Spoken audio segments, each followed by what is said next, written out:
আসসালামু আলাইকুম এভরিওয়ান, কেমন আছেন সবাই? আলহামদুলিল্লাহ আমি ভালো আছি। আমি রোনা আফরোজ চলে আসলাম আপনাদের মাঝে।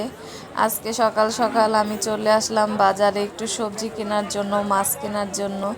দেখি কি কি পছন্দ হয়, কি কি কেনা যায়, তার জন্য বাজার করতে চলে আসলাম। আপনার ভাইয়া একটু ব্যস্ত থাকে, তার জন্য সে আসতে পারে না, আমাকে পাঠিয়েছে বাজার করার জন্য।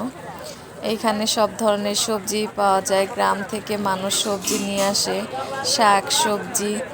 এখানে লাল শাক দেখে আমার আবার অনেক পছন্দ হলো। লাল শাকগুলো আমি একটু দামাদামি করে কিনছি। দেখি চাচা আমাকে দামাদামি করে লাল শাকটা দেয় কিনা, আমি দেখবো আজকে। এখানে 3 মুঠা শাক 20 টাকা চেয়েছিল, আমি বলেছি 15 টাকা, কিন্তু চাচা আমাকে দিবে না। তাই আমি বললাম আচ্ছা ঠিক আছে, তাহলে আমি নেব না। 15 টাকা হলে আমি নিতাম। আমার আবার একটু দামাদামি করতে ভালো লাগে। কার কার আমার মতন দামাদামি করে জিনিস কিনতে ভালো লাগে অবশ্যই জানাবেন। ওই 5-10 টাকা দামাদামি করতে গেলে আমার একটু মজা লাগে, এটাই আমার কাছে একটা আনন্দ। আর এখানে লাউ উঠেছে, তারপরে সামনে আরও অনেক সবজি।